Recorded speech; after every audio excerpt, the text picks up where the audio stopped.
ተረጋጉና አንዴ ልነግራችሁ የምፈልገው ነገር አለ። በደንብ ተረጋጉ። መጀመሪያ ምንም ነገር ሜሪ ምንም ነገር እንዳትዪ።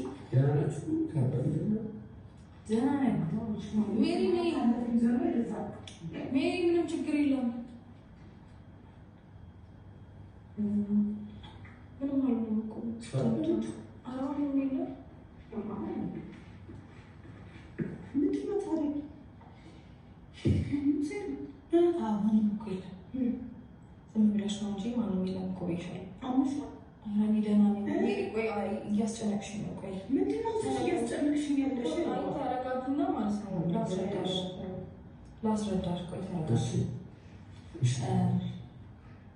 ምንም እንዳትሉ ልንገርሽ ማለት ከእኛ ጋር ተያያዘ ጉዳይ? አዎ። እና ከእናንተ ጋር ተያያዘ ነገር ጉዳዩ የእናንተ ነው። እሺ አንዴ ትዕግስት ብቻ ይኖርሽና ትንሽ ደቂቃ አዳምጪኝ። ከዛ በኋላ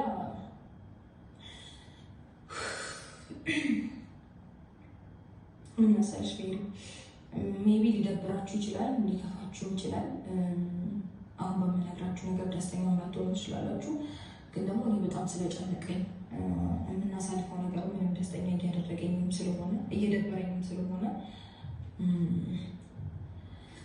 ነግራችሁ ነገር አለ። ያው እሱ ምንድነው አይ ቲንክ እዚህ ከመጣችሁ 1-2 ሳምንት ይሆናችኋል አይደለ? ስለዚህ ከዚህ በላይ እዚህ እንድትቆዩ አልፈልግም። ወደ ቤታችሁ ተመለሱ። እዚህ እንድትቆዩ አልፈልግም። እንድትሄዱ እፈልጋለሁ። ከዚህ እንድትወጡ እፈልጋለሁ።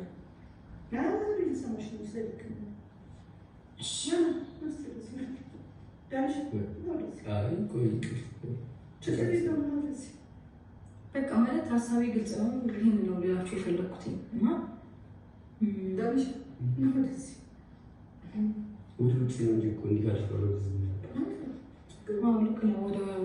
ወደዚህ ነው እንጂ መጠቃት የለባችሁ። እሱ እኮ ነው ማሰሩ ሜሮ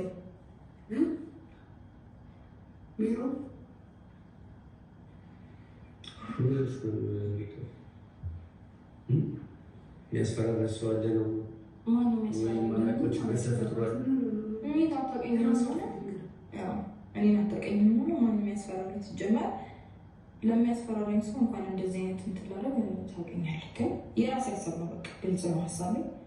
የራሴን ሀሳብ የፈለጉትን ነገር የመናገር ወይም ደግሞ የማድረግ መብት አለኝ። ማንም መጥቶ እንደዛ ላይ ስላለኝ የማድረግ አይነት ሰው አይደለሁም። ግን ደግሞ ባለፈው ስትገቡ እውነት ለመናገር እኔ ሜሪ አንቺን አክብሬ ያው እናንተን አክብሬ ነው እንጂ ደስተኛ ነበርኩ የሚፈጠረው ነገሮች በሙሉ እና እየደበረኝ ነገሮችን ከማሳለፍ